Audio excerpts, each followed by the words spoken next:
No, no, no, no, no, no, no, no, no, no, no, no, no, no, no. Miles Morales should not be Marvel's Spider-Man in the cinematic universe. Yet.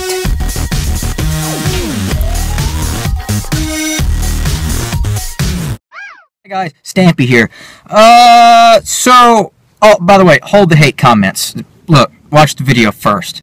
Miles Morales, the black Latino Spider-Man in the Ultimate Universe, does not need to be the new Spider-Man in the cinematic universe, as some rumors would have us believe. Wait.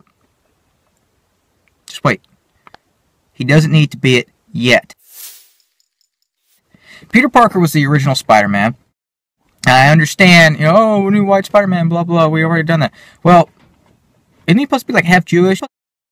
So, we could go more that route. But anyway, the thing about it is Peter Parker needs to be the Spider-Man. He has to have that tether. He needs to be Spider-Man. Why? I'll get to that. He needs to be Spider-Man for at least one movie. One either standalone or like really integrated film. He needs to be in Civil War. Period. But why? You see where I'm going with this, right? Okay. Peter Parker needs to be the Spider-Man. And in my take, they should go older Spider-Man as veteran Spider-Man, someone who's been retired for a while. Kind of like he almost did at the end of Amazing Spider-Man 2. I know if you didn't see it, and it's good, because it's not good. It's really not good. Bad enough to make Sony give the rights back to Marvel. Yeah. But, the thing is, after Gwen died, spoiler alert, Gwen dies. I'm sure if you've been a Spider-Man fan, you've already known that for the last, 40 years? How long ago was it? It was like 70s, wasn't it? It's been a while. Anyway, Gwen dies, blah, blah, blah, blah. He gets depressed, but he kind of just quits being Spider-Man for a while, but then comes back. What if he didn't go back? What if he's older, blah, blah, blah, blah, blah, but he was Spider-Man long enough to finish off the Green Goblin, because in the comics, the Green Goblin ends up getting killed. The original, Norman Osborn, gets killed the same way he pretty much does in the first movie with Tobey Maguire. But that was after he killed Gwen, and happened, glider accident, blah, blah, blah, blah. That happens. But that takes a long enough period of time for him to end up getting with Mary Jane, who was one of Gwen Stacy's friends.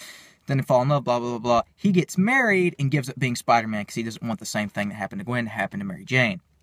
Lives forever, blah, blah, blah. Stuff the Avengers happens. So this all happens pre-Avengers. But where was Peter Parker in the Avengers storyline? Really? Who said he was? Well, I mean, he was probably in New York. He didn't suit up and do anything, but he might still help people. He might have even been in the crazy battle. You just didn't see him. Here's the thing. All that could happen, and then all of a sudden he's like, I gotta be Spider-Man again. For whatever reason. And this is just what I want them to do. But whatever, he needs to be Spider-Man again. Either way, if they go older or take him back to high school, whatever. Something's gonna happen with Civil War. With the Iron Spider suit. And shit like that. And then Peter Parker's choosing, blah, blah, blah, blah, blah, blah. Pretty crucial to the Civil War storyline. I'm not necessarily opposed to him not being a part of that. And Miles Morales being a part of the Civil War storyline instead.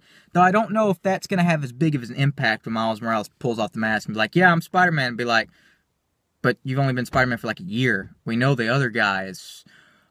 But that's what I'm about to get to. Spider-Man, Peter Parker, the reason Miles Morales became Spider-Man, or the new Spider-Man, is in the Ultimate comic books is because Peter Parker dies. And that's the main reason I think he needs to be in the new movie. Just imagine you build up this movie, this epic adventure of whatever, how they're going to do it, whether they do it like it was in the comics or something else. And maybe even Civil War. Maybe it's not Cap. Maybe it's Spider-Man. You know, there's a way to do this. Peter Parker deserves at least one great movie to himself. Or not necessarily himself, but to get that character out there. It's like, you know, I'm Spider-Man, I'm back, or I'm loved, and have New York love him like they did in Spider-Man 3. I know a lot of people didn't like that movie, but there was something great about that where people generally loved him, and there was parades and stuff like that. Have that either he comes back or he's been around for a while, something. Anyway, some kind of epic battle, and then he dies. And everybody already knows who Peter Parker is because of the Civil War thing. But he dies. He gets killed. He straight up dies like the Ultimate series, and someone needs to pick up the slack. And Miles Morales goes, guess what? I can be Spider-Man, and, you know, then gives him the whole line of movies. There's no questioning, as in, where's Peter Parker and all this stuff like that. Because that's what would happen if we just introduced Miles Morales. But if you give Spider-Man 1 or 2 movies to himself, the original, Peter Parker, and then kill him off in a very dramatic way, you know, the people at Marvel can write. They could probably figure out how to do this really well and have it be this powerful moment.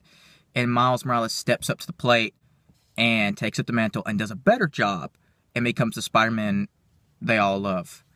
Kind of like what they might do if they get rid of Captain America in the series, because Chris Evans only has a couple movies left on his contract, and he wants to retire from acting and do directing, and Falcon's the new Captain America in the Marvel comic books now, so that could be interesting. Who knows? I don't know.